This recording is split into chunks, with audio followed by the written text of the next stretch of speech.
We are the family and the community that makes Walmart, Walmart. Whether it's stepping up in times of need or standing with our customers in times of calm and celebration, delivering on our promise to help them save money and live better every day. We are Walmart.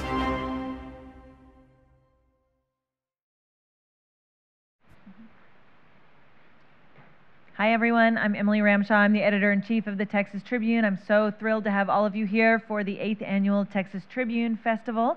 I'm here in advance in the event that you're a particularly rowdy crowd, but you look like a pretty low-key bunch. I'm going to tell you anyway. I am eagerly anticipating this conversation between Southwest Key's Juan Sanchez and the Tribune's own Jay Root.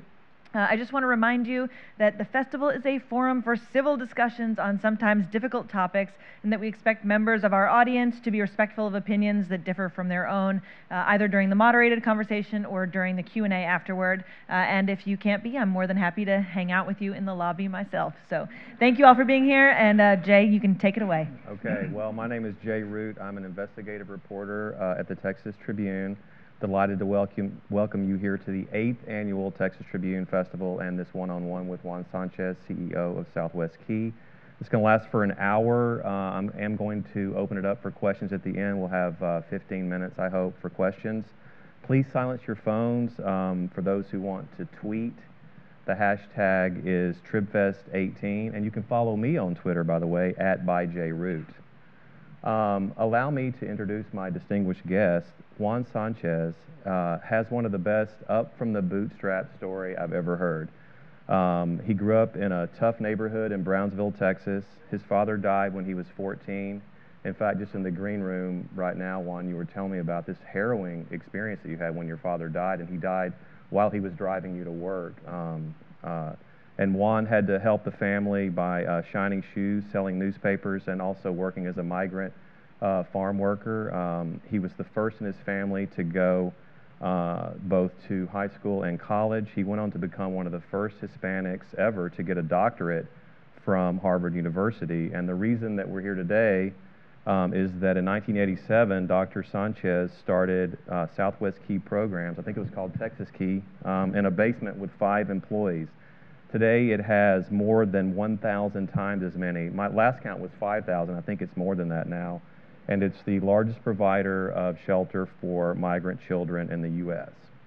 But as Southwest Key celebrates its 30th anniversary, I think it's clear that you've never had so many critics. And instead of being heralded, as you have been in the past, as a caring provider for vulnerable immigrant children, critics say, Juan, that you're profiteering off of them. We're going to get into that. After winning awards from immigrant advocates and civil rights organizations, we learned that Unidos US, formerly National Council of La Raza, which you were a leader of, one of the leaders, has cut ties with Southwest Key. And the company has been questioned over its background check process after 2 employees were arrested for sexual assault, 1 convicted, 1 arrested. Now suddenly the city of Houston doesn't want you to expand there. You're in a lawsuit with them. And just last week, the state of Arizona threatened to cancel all 13 of Southwest Key's permits there in the wake of an investigation that began with these sexual assault allegations. But before we get started, given his long track record in this arena and his civil rights history, let's give Dr. Sanchez a round of applause before we get started. Thank you. Thank you. So Dr. Sanchez, I think it's safe to say that you've gotten more attention than you've ever gotten, and not necessarily in a good way. Why have things gotten so bad so fast for a nonprofit that was very recently widely seen as one of the rare good guys in this mess that's our immigration policy? Yeah. Well, I think there's a number of reasons for that, and I think that I want to start by just saying when we started Southwest Key, the whole idea of starting an organization was to look at kids, particularly kids who are kids of color, kids who have been sent to detention and prisons and jails in the state of Texas. We also looked at education and trying to get kids who were never finishing high school to finish high school, to be prepared for college and go to college.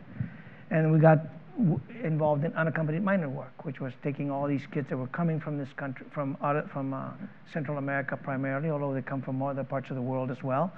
And I think that our goal with that was the most beautiful thing and the most important thing about that is what the goal was about with the unaccompanied minors, and it was about reunifying them with their family.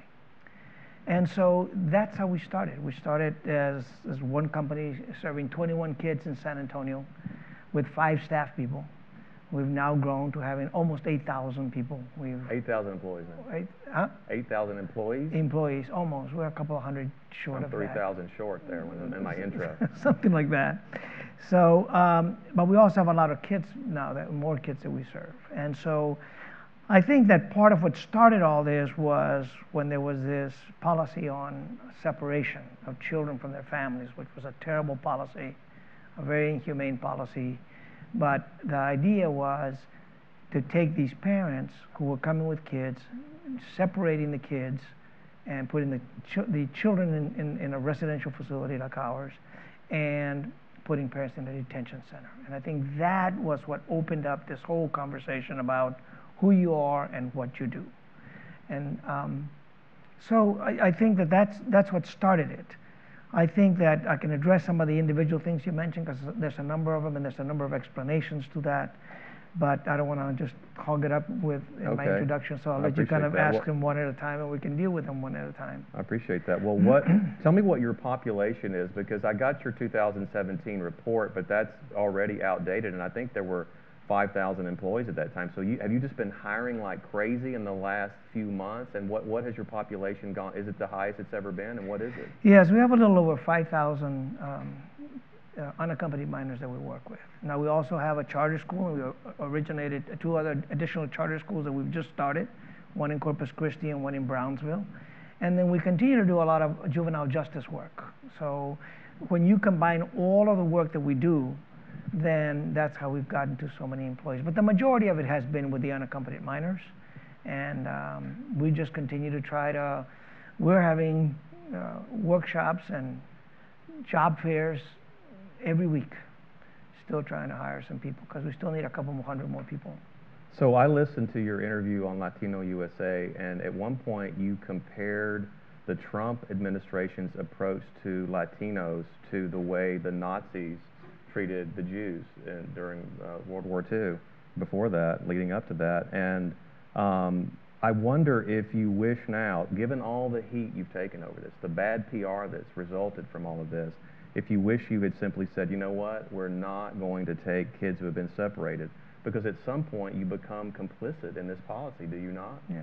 Well, what happened with that, I think it has an explanation. We did not know that initially they were taking kids who are separated from their families. Nobody told us they're coming. Nobody warned us about it. Nobody said this is what we're going to begin to do. It didn't require additional money because we had so many beds we had been contracted to provide services for. So the way we found out about it, we were already in it. We were already just serving kids. One of the things we do is in trying to reunify kids with their families, we got to find out where are they. And as we begin to find out and calling about where's the father, where's the mother, the brother, whoever they came with, we found out that those people were in detention.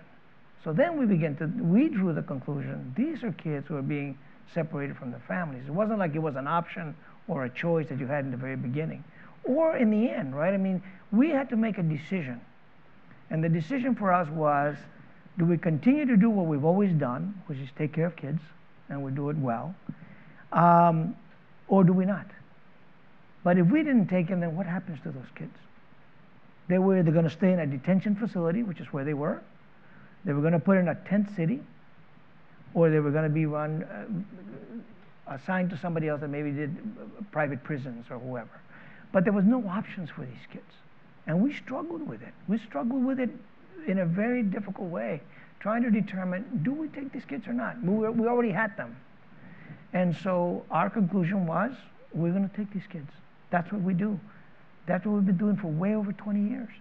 And in the process of that, then people began to become very, very critical of us, thinking, you shouldn't be doing that. Or people thinking that we run detention centers or mini prisons, or that we were the ones separating the kids from their families. We had nothing to do with any of that. We do not run detention centers, we do not run mini prisons, and we do not separate kids from their parents. Why aren't you called, are these people free to go? The kids? The kids? They're free to go? No. Then are you not detaining them? No, there's a lot of things that we do with the kids that are very different than a detention facility. When these kids need to be taken care of, and some of it for their own protection, right? Because some of these kids, there's people that are after them because they were either part of a drug cartel or some other problems. And so when we get these kids, we got to take care of them as if they were our own kids. My kids in my own family aren't free to just go. There's a schedule for them of when they get up, when they have lunch, when they have dinner, when they go to sleep, when they watch TV, when they go to school. There's a schedule, just like it is for every one of these kids. I thought I read something where if there was a kid that got out of Casa Padre, right, where a 15-year-old kid. I mean, can you literally say you can't leave, or isn't there some kind of wiggle room here or gray area where they're actually allowed to leave if they want to leave? Well, we don't have open doors that you can go and come whenever you want to. Now, these kids, if somebody decides to run, we do not physically restrain those kids. You do not have bars and barbed wire or any of that stuff in any of our facilities. We don't do that. But when kids decide to leave, what we do is we go after them. We don't hold them. We just try to convince them that they should come back. But what if a mom or an aunt, let's say, that lives here in the U.S., had their scheduled phone call with one of the kids, and they're on their cell phone on Skype outside their facility, talking to the kids, say, "I'm standing out here right now. Come on out. Just come on out." Could they do that? Well, that situation has never come up, Jay. We've never had those situations come up, so that I can tell you they can come up and just take their child, you mean? Right. No, right. They can't do it because there's a whole process that has to happen. How do you even know that's the mother? One of the things that we found during this, as we've tried to, all these separated kids, when we tried to put them back together with their families, we found out there was a number of other problems. Many of these people who had come as their parents were not really their parents. They had just hooked up with these kids and said, we'll have an easier take at the border once we cross it if we're a family as opposed to me coming by myself. Secondly, there were some families who had some problems with the marshals and were U.S. Marshal custody. Thirdly, when we began to do DNA testing, we just found out this was not the parent or the family member. How common is that? Well, it was when with the unaccompanied minors, that was the separated kids, that was pretty common. You mean the separated kids? It was pretty common that they weren't, that the parents who said they were parents were not their parents. Well, I don't know about pretty common, but it happened a number of times when the parent was not the parent. 25%, any way to put a number on it, or 10%? 10%, okay. Let's talk about the business of Southwest Key. Explain how your model works. Is that it's the more kids you get, the more revenue that comes in? How does it work? Well, of course, with the more kids you got to take care of, the more revenue you're gonna take. Our goal, I want to be very clear about this one with you, Jay, is not about making more money. It's not if we take more kids, you make more money. That's not the goal. Our goal is that there's a lot of kids who need this service. There's a number of kids sitting in detention facilities. And if we are not able to provide this kind of service for them, they're not going to get this kind of service. They're going to want to stay where they shouldn't be. And so our goal is, how do we serve more kids? Not so that we can make more money, but so that we can take care of kids who need this kind of service. Well, so why are you a nonprofit? Because you're doing what GEO Group does, really largely. Even though you don't have barbed wire, you do take in migrants. They happen to be children, or they're minors, but you house them, and you get paid with a federal contract. So why is what you do nonprofit? What makes you a nonprofit, I guess? Well, we've just been a nonprofit organization for over 30 years. We applied to become a nonprofit. That's how we started our work. The work of what we do with children is, I think, pretty unique in many ways. And we continue to be a nonprofit. I think when you look at GEO groups, as you're talking to them, these are private prison builders. And when you look at their model of how they run a facility with kids, it is more of an issue of how do we run it more as an institution, as a jail, as a facility like that. They don't do what we do one of these kids. I don't know that they go on weekends, take the kids out, that they take them to church services, that they take them to social events, that they take them, for community efforts, community events in their neighborhoods and in the community. I don't know that they provide 6 hours of education. I don't know that they have a medical director at their facility. I don't know that they have clinicians, one for every 12 kids. We have all of those things that benefit these kids, and we continue to call ourselves a nonprofit organization. So you told me that your employees are at 8,000 now. It makes me realize that a lot of the data that I have is out of date because you've grown way more than the information that I have. So the last revenue that we have from 2017 was $310 million, somewhere in the ballpark of that. It's bound to have gone up along with, so what is it now? It's got to be the highest, right, ever? Yeah. What is it? It's at about 450 million for all the work that we do. Okay, that would be the last fiscal year. Yeah, but what I want to say about that too is we are a nonprofit organization, and every contract that we've gotten, we bid on. Nobody just gives you and says, oh yeah, here, you can just have this contract or have this contract. You compete like everybody else competes. And one of the things that I'll say about Southwest Key is we've gotten very effective, very efficient, and we know how to compete, and we've learned how to do that, and we do it very well. So everything that we have, we've gotten through competition. Nobody's just given us anything we've gotten, because every one of our contracts has been competitive. So explain this. You have sort of a complicated business structure. I was not able to pursue a business degree, so help me out here. I wasn't either, so okay. That makes two of us. All right. You're a nonprofit, but you also have these 8 for-profit entities. Now, all this is disclosed on your tax return, your 990s, but I don't really understand how that works. You've got a janitorial services company, you've got a restaurant, Café del Sol, you've got a transportation company. How are they working for Southwest Key? Are they just companies that are doing work for like janitorial services? You have like contracts here in Austin. How does that work? Well, this is a very interesting concept, right? Because very few people have heard of this. But there's a number of nonprofits across the country who have done this for years.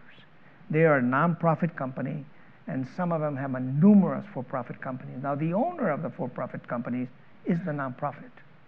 Now, normally in a for-profit enterprise, when you get your income, somebody's going to make money out of that, a lot of money. Well, it depends on how successful you are, right? But in this case, the one that gets the money is the nonprofit to continue to do the kind of services that we provide.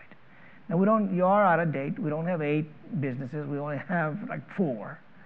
But we also looked at, when we were starting, we looked at as we've built this company now on the east side of Austin, and you know a little bit of the history about the east side of Austin, we looked at ourselves 11 years ago when we went there and said, what do we need that we can take care of ourselves?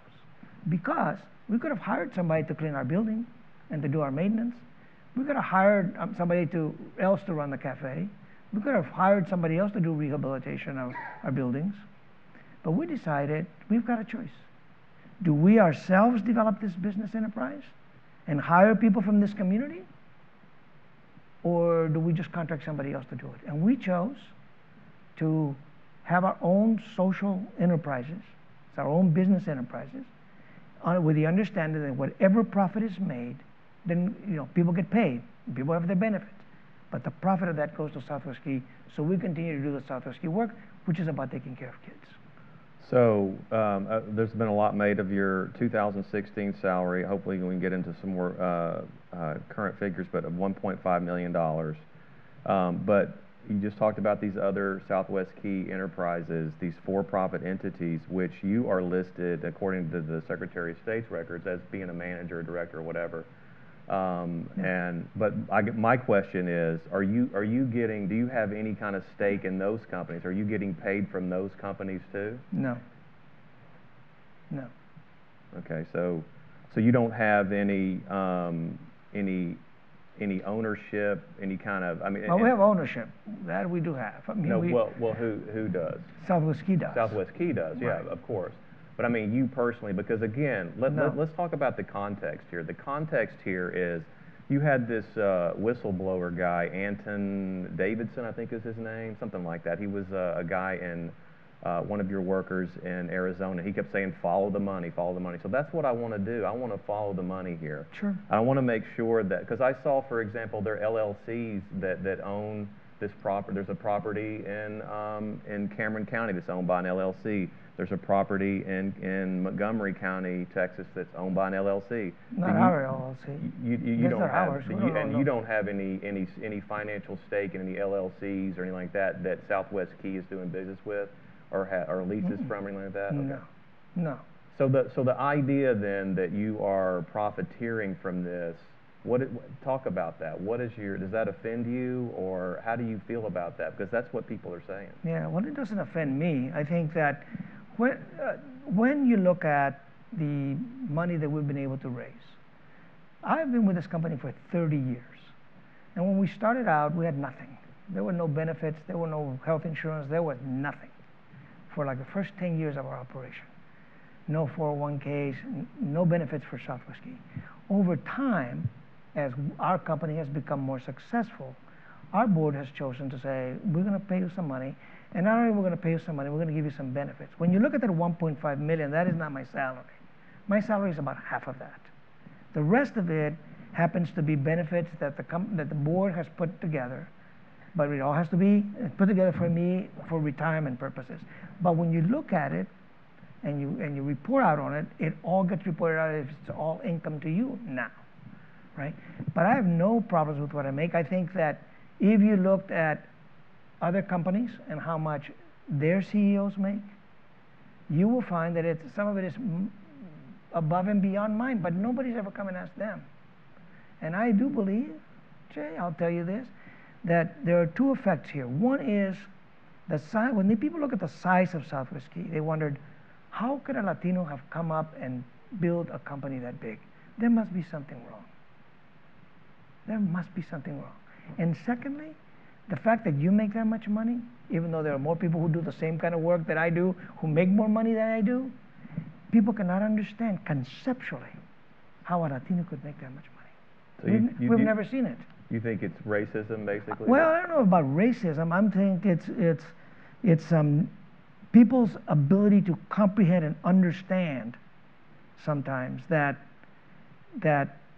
if you're successful and very successful, you should get paid well. We have a group of executive administrators who are paid well, but they also do good work.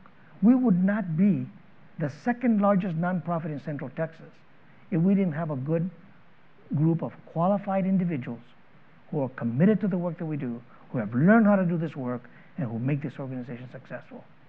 We do it, and we do it better than almost anybody here in Central Texas. So just for the record, the reason why I was saying that, it was one of the reasons why I was saying that it was criticized is that CNN did a report on this, and they quoted former IRS nonprofit division director Mark Owens, and this was his quote: "The salary is extraordinarily high for a charity, even a large charity." Anyway, I'm putting that on the record. But so we have all reported your salary, and we got it, by the way, from the 990 that the charter school here in East Austin filed, and it was 1.5 million, as you said, a total compensation package. But that date is over a year old, and now you've had your best year ever. So did you get a raise? No, I didn't ask for a raise. I think that what the board is continuing to do is to put some money as part of the salary that's considered a salary into our retirement package. So is your total compensation on your 990 going, and which again, the 990, the lag on the 990s is unbelievable. It's like 2 years basically, right? So we don't have your latest 990. The latest information that we got, again, was from the charter school. But are you going to report more than 1.5 million? I don't know. I really don't know, Jay. It may be. It's going to be around there, about the same amount. Okay. And let's see. But you know, Jay. But you got to look at other people, other organizations. There's Catholic Charities. There's Baptist Children's Family Services. There's Lutheran Services. I looked at the Baptist Children. I did look at that one because that's your next highest. Yeah. That would be your competitor if you consider them to be competitors. And that guy, his total compensation, I can't think of his name right now, but the CEO of BCFS is making, I think, $700,000 or something. So considerably less. But that's total compensation. That's $700,000 compared to 1.5. That's So you're making twice that, Well, and then well, that's what okay. I read. I don't know. Maybe I'm wrong. Well, I think you need to look at it a little bit more careful, because I think when I saw that, it was over 400,000, which was 50% of his salary. He is the chairman of the board. He has other private business, I don't know if they're private, but other enterprises within BCFS, and he gets a contribution from all of those as well. So I just think you need to look at it. But are you saying you are getting a contribution from the other entities?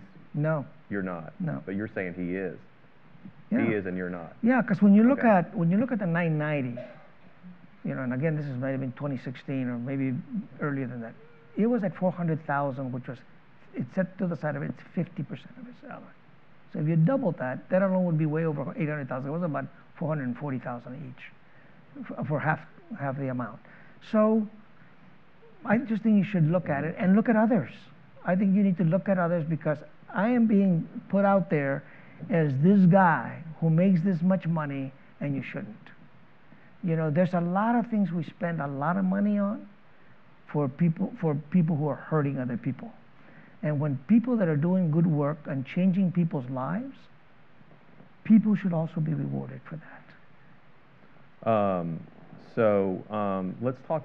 Let's turn to this issue that has been in the papers in Arizona. There were reports of 2 sexual assaults that have made it into the criminal justice system. There's one arrest, Mr. Pacheco, and then there was the new one, Mr. Negrete. The most recent one. He was arrested, charged as not, innocent until proven guilty, as we know. But last week, in the Health and Human Services Department of Arizona sent you an absolutely scathing letter, and scathing was used in all the stories. And I read the letter, and it was absolutely scathing for Southwest Key's failure to provide them with audits proving that you are meeting the background check requirements for your employees. Now, here's my main question on this. Given the spotlight that you're in, how did this possibly slip through the cracks? All right. Well, it was an unfortunate. I spent the last 2 days in Arizona, and we met with a number of supervisors and representatives, Democrat and Republican. And I think that, first of all, any abuse that takes place in our facilities is really unacceptable. We do not like it. We train people. People sign off that they've been trained. We give people so many hours of training before they even get together with any of our kids or get to interact with any of our kids. And people need to sign off that I've been informed, advised, and trained in this. Everybody had signed that. Everybody. Now, the fact that somebody then chooses to do this with kids, the ones that reported all that was Southwest Key. It wasn't a company coming in and said, oh, we found out that this happened. As soon as we found out about it, we were the ones that did the self-reporting. So I just want to make it clear that we did that self-reporting. We cooperated with law enforcement. We helped get him convicted. And all of our administrators and all of our staff know, if you do something with kids that's inappropriate, we are going to do everything that we can to convict you. And that is something that every staff member knows within Southwest Key. Now, what are we doing? And I'm going to get to your question about Arizona. We are also bringing in right now an outside entity, which is the Child Welfare League. We're negotiating with them. We want them to look at every aspect of Southwest Key, from training to hiring to leadership to supervision, and we're going to want them to give us a report and help us so that we get even better supervision of what we do and make sure that we prevent these kind of events from ever happening again. Will you make that public? Yeah, it's no problem. What do you want me to make public? When it's done, when the report is completed, will you make their report public? We can, if you want to read about it, yes. Absolutely. As much as they'll let us. Give it to me first, please. But let me tell you now about Arizona.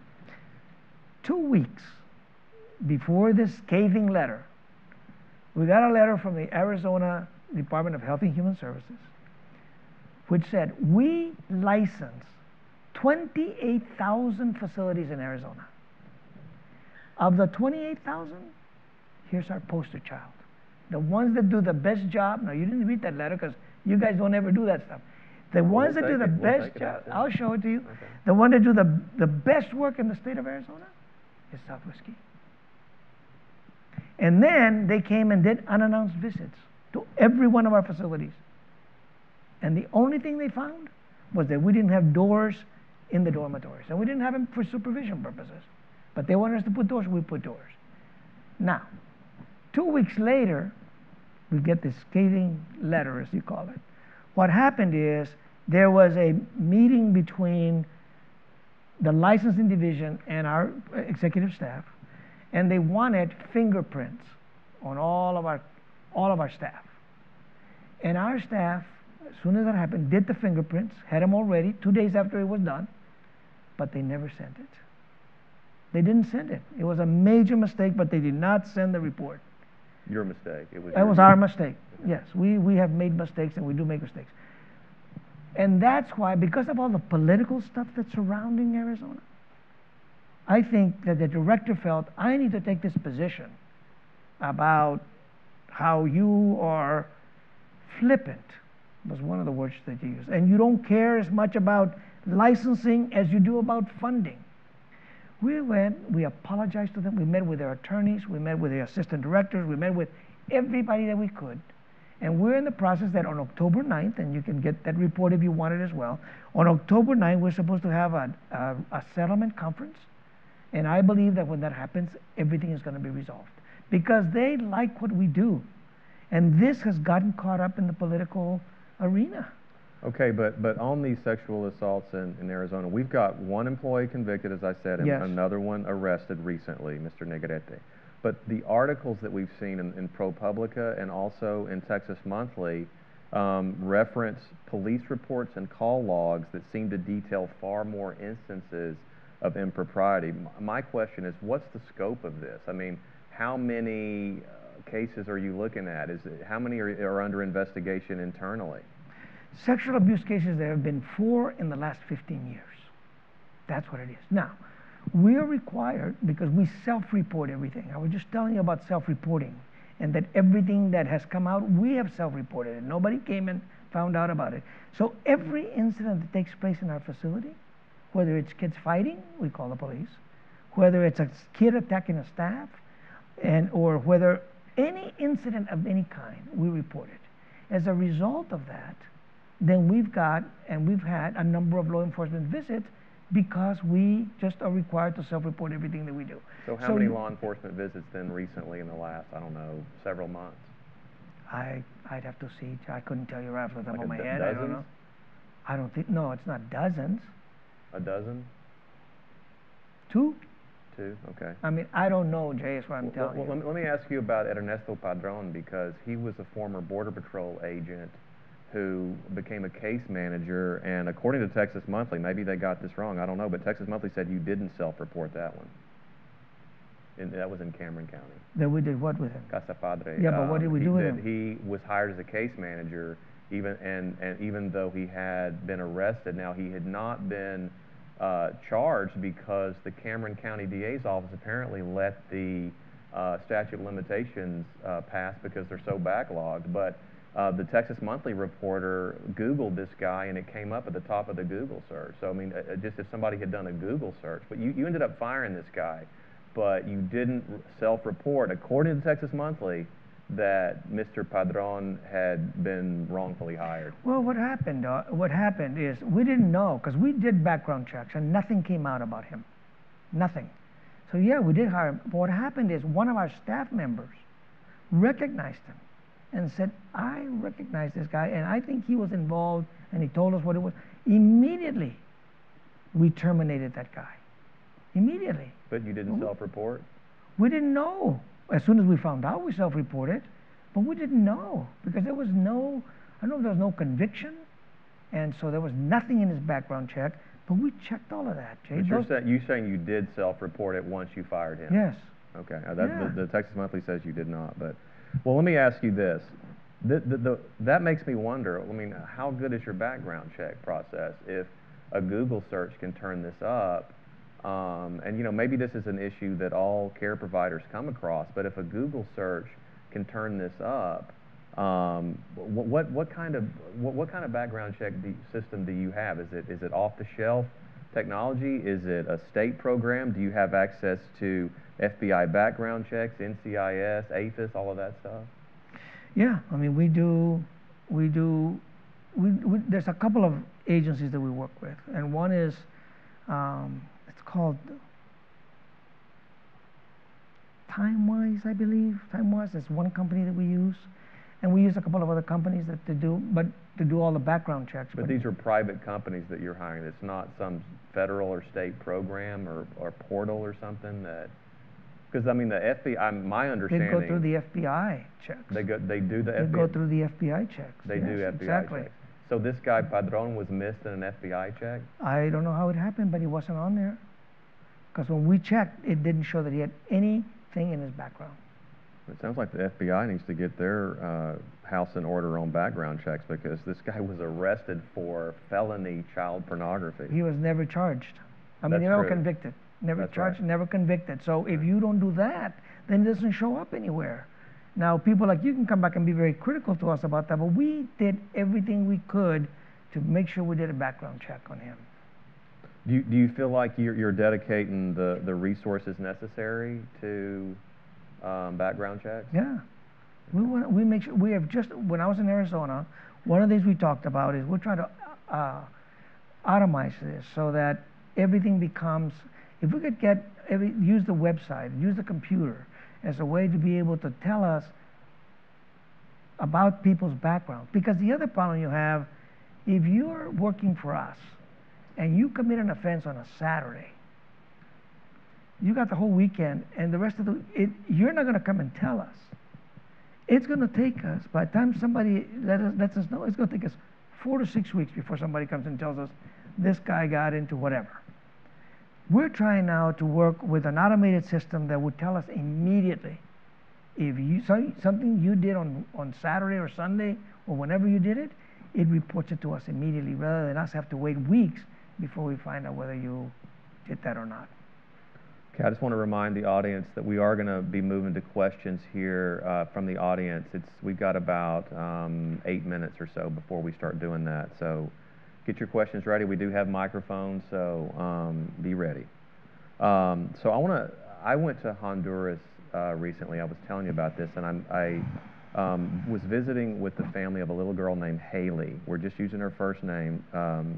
She has turned 7. She was 6 years old when she was with you. She was with you for 2 months in one of your facilities in Arizona. And her mom, I asked her mom, what would you like to ask the head of the shelter where your little girl stayed? And she said, one of the things she asked was, why is it that you can call them and you have to call them, but they can't call you? Why can't the mom call and get in touch with her little girl?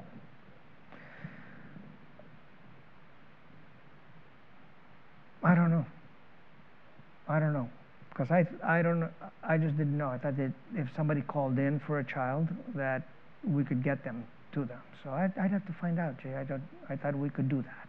She said, over and over that she would call and it was very hard for her. It took them a long time to figure out what had happened and where she was. And a lot of that, probably most of it or all of it, is not your fault, because you ended up with these kids and, they were, there's this mad scramble to try to find them. But, right.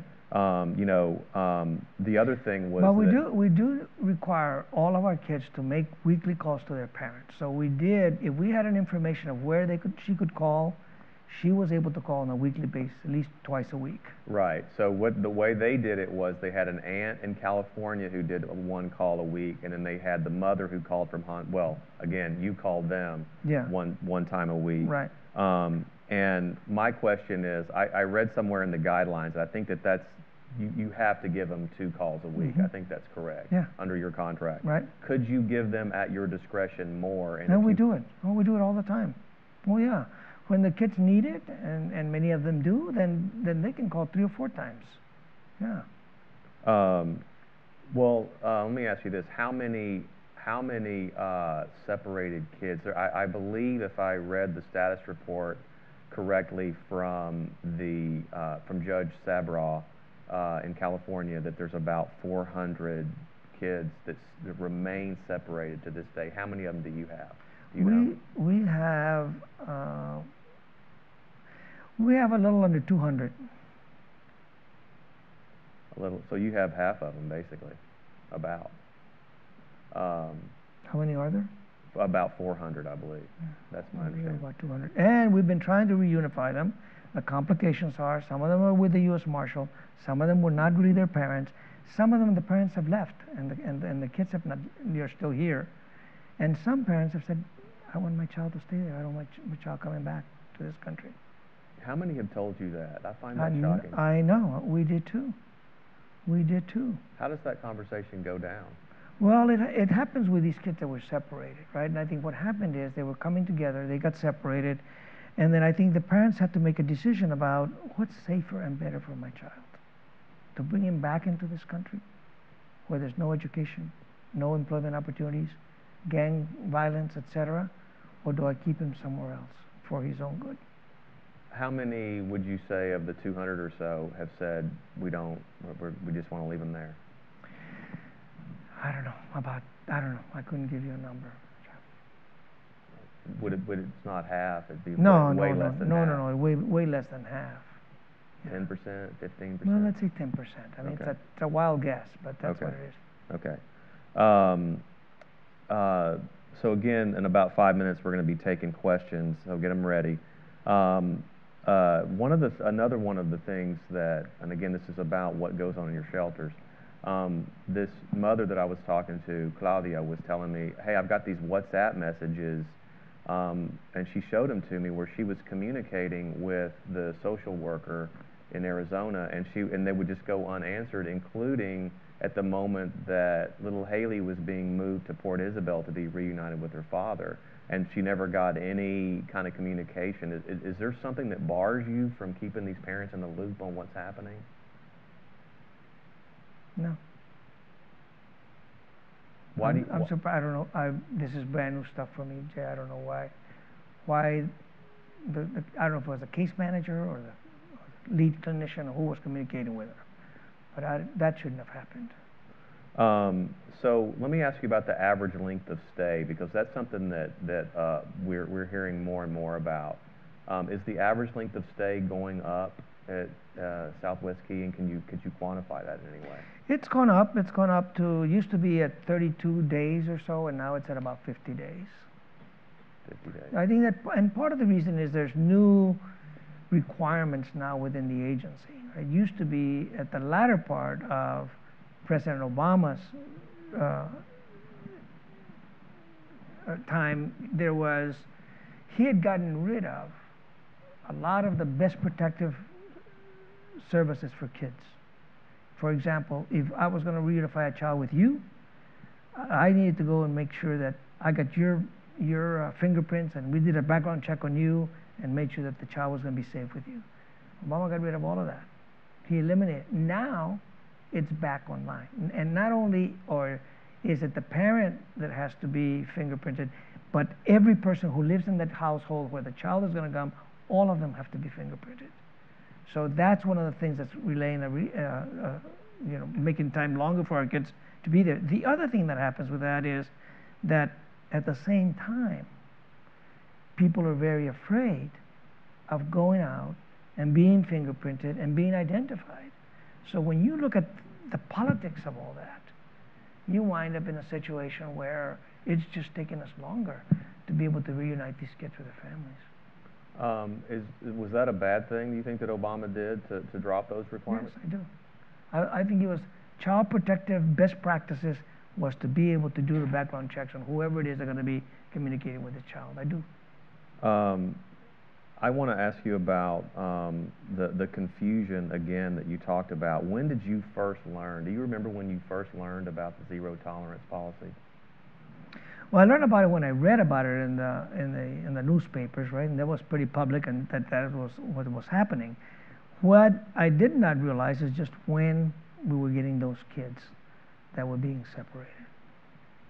I mean, I couldn't give you a date. But it took weeks after it had already happened before we found out about it. Yeah. One of the things that you hear over and over is the lack of transparency. Senator Jeff Merkel was, if I understand this correctly, in Brownsville, the Southwest Key called the police when he tried to enter the facility.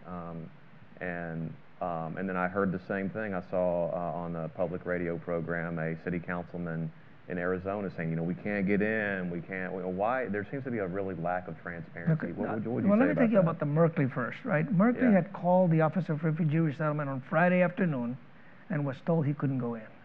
He decides to show up on Sunday with his own camera crew to do whatever he wanted to do, right? Showboating and making a statement and whatever it was.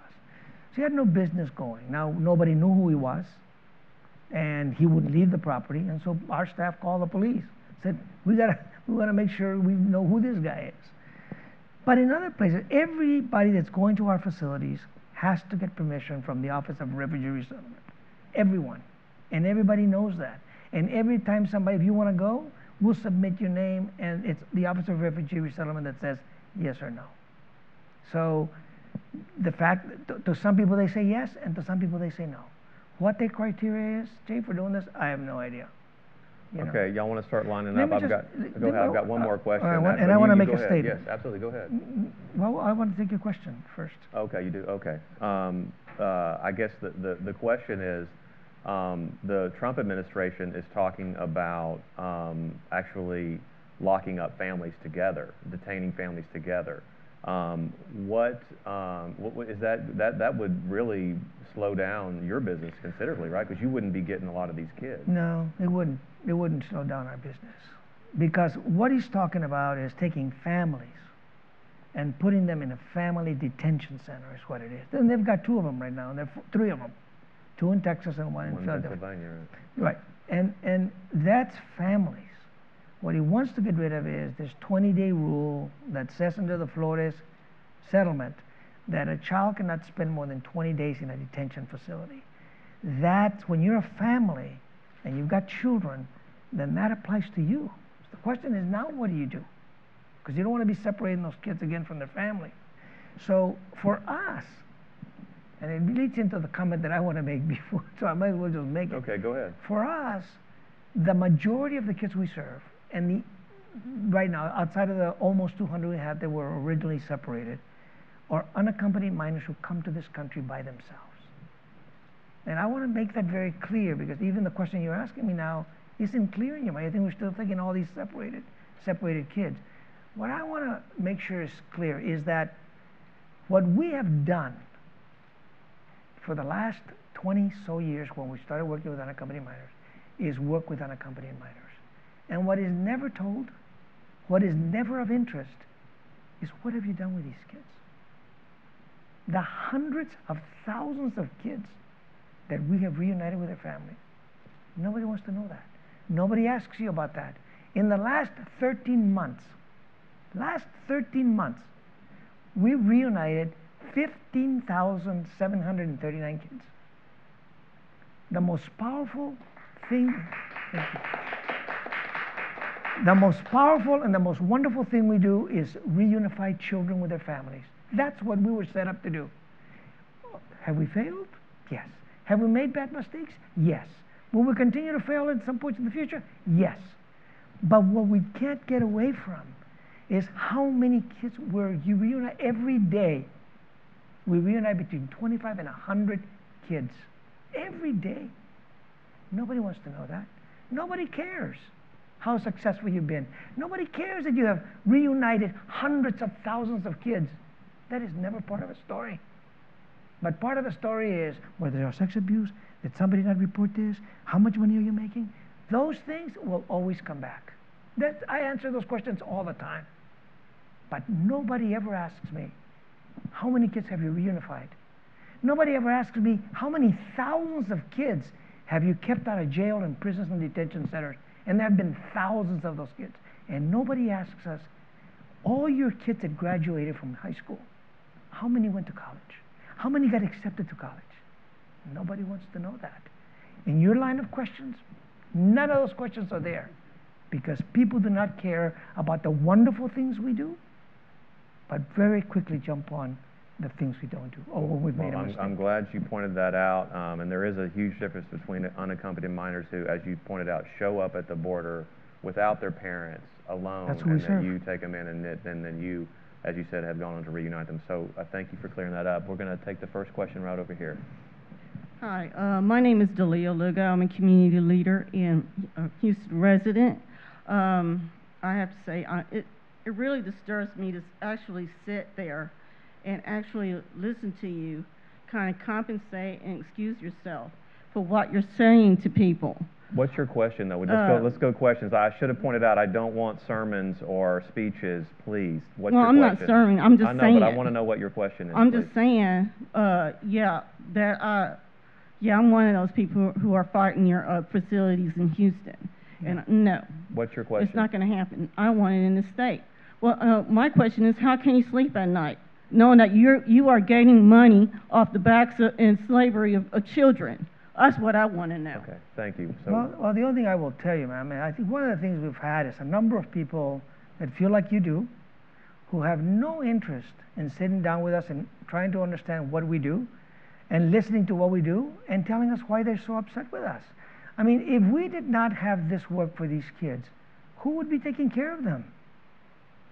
Who would be taking care of these kids? When you go and you do what you abide by the law and you return them back to their origin country or to Mexico with their parents. Okay, all right. Thank you very much. We're going to go to the next question. Thank you, ma'am.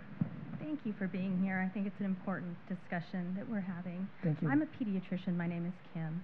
And one question that I have, I know the American Academy of Pediatrics has come out again to just share the traumatic effect that confinement has on children.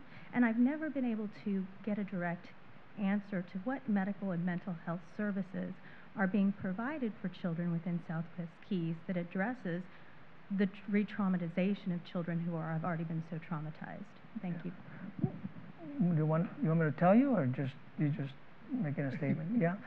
Yeah. Well, we have in Southwest Key, for every 12 children, we have a clinician, a master's level clinician that is assigned to a child. Every child has a clinician assigned to them, and those children that have additional services that they need, mental health services, they provide it for them, or we have some psychiatrists that are also on our contract so that they can go to them when it's a higher mental health need, so that they're able to provide services for these kids. So every one of those kids has a clinician that's assigned to the house. They have a case manager, and then they have all the other staff that supervise them every day. Monday? Does it equal physician? A clinician is a master's level person, but the psychiatrists are PhDs and doctors. The what? What about physical health, she's saying? Physical health. Doctors, yeah, what about physical health? Yeah. I'm sorry. We also have, we either have them on contract, and in some facilities we have the doctor which comes in twice a week or 3 times a week, and they're there all day long just reviewing our cases and our kids. Okay, we're going to move to the next question over here, ma'am. Thank you for coming. I think that Sure. you've been able to enlighten and address some of the issues. My name is Mary Compton. I've been a licensed nursing home administrator in the state of Texas for 25 years. I can understand the scrutiny that you're under because it's very similar to what nursing homes get. Having said that, in the Arizona paper, as he was talking about Arizona, what Arizona newspapers reported was that they could not, that you were not able to, your organization was not able to produce evidence of background checks. Is that true? Not true? No. Okay. In 2015 we had 1 person. In 2016 we had 2 people that we did not have the background checks for. Now we have the background checks on everybody, and we're working with the state to make sure that everybody gets a background check before they ever have any interaction with any of our kids. So we are able to get background checks. And can I just clarify, because I'm going to assume what I heard you say was that, and I know is true in nursing homes, that someone has to be convicted of certain crimes before they are barred from working in a nursing home. I'm going to assume the same thing is true in the children's, that there has to be a conviction, and those convictions sometimes don't hit the records for years. Exactly. But in the FBI checks, a lot of those do, though. A lot of the even just arrests. A lot do, but it's interesting, Jay, that some don't. Okay. And the one that you were talking about, it just Padron in the Valley. We never had anything in his background check that showed that. Yeah, there are gaps, unfortunately. Because you can check somebody's background today and their conviction can be tomorrow and there's no requirements. So. But it creates a problem at the same time. It does create a problem. Because we've got, I just sat with my vice president of Immigration Service and had this discussion. There are 4 people who have applied for employment with Southwest Key. There is a charge against them. Some have to do against, an offense with a kid, but there's no conviction against that person. And the question for us is, do you hire this person? It could be that nothing ever happened because they were convicted, of that offense, or it could be that he did. So what do you do? Because it's illegal to not hire them for the fact that they have not been convicted of a crime. It's illegal? It's illegal. Yeah, I cannot not hire you if you have never been convicted of a crime, although there are these charges that have been made against you. And so it puts us in a dilemma about, do we hire you or do we not hire you? And we're having that discussion Monday, as a matter of fact. Okay, we're going to go to the next question over here. Thank you, ma'am. We're going to go to the next question over here. I have some questions that are brought to light by the pending case of Garza v. Azar and the current preliminary injunction against the Office of Refugee Resettlement over access to reproductive rights and abortion for clients that are in your care or in the shelter's care. And that is with clinicians and social workers when they're working with the kids, and I know the kids get to speak to immigration counsel when they're in the facility. Right. Will you institute a policy at all of your facilities where your employees cannot go quiz the kids about their conversations with attorneys, whether they're immigration attorneys or attorneys who are working to help the girls who are pregnant obtain abortions? Because that's been happening now in the shelters. There have been questioning I'm talking kids? about your employees interfering with the attorney-client relationship and quizzing the refugees about their conversations with counsel, be it immigration counsel or counsel who are helping girls obtain abortions. And our staff is quizzing them? Yes. Asking them what they're saying? Yes. This is the first time I hear about that. I guess the question would be, Dr. Sanchez, if that is happening, would you be disturbed by it? It's clearly inappropriate to quiz someone with their conversation with their counsel, so it would be an easy fix for Southwest Keys to make that policy clear to your frontline employees. Let me go take a look at it, ma'am. I just do not know, and we shouldn't be doing that. I would imagine that. I'm glad to hear you say that. I think that the conversation between attorneys and a child or anybody, as a matter of fact, is confidential information. But let me go take a look at that. All right, I appreciate you. Thank you. We're going to go to the next question. Thank you. Go ahead. Hi. I was wondering, do you ever employ the teens, the older teens who are in your facilities? Do you ever employ them in the for-profit ventures? Our own teens? Mm-hmm. The problem is that they leave. Now, if they're kids in our school or in our juvenile justice work and they live like where we're at, we've hired some. Matter of fact, this summer we hired 3 students to do some work, and then as they need help, then we're able to hire them to help them out financially. But unaccompanied minors, they leave our facilities, and once they're gone, we are actually not supposed to have any contact with them. And they're not doing any work that you're paying them for, or not paying them for? Unaccompanied minors? No. Okay. Thank you. Terry?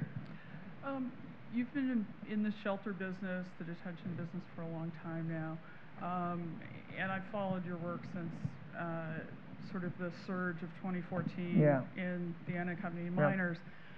For someone who's paid as well as you and your organization, how can you tell us a little bit more about, you talk about the children that have left your care. Mm-hmm. There have been GAO reports and other government and congressional reports about a lot of these children. We don't know where they are. Mm-hmm. We don't know if they're going into traffickers' arms.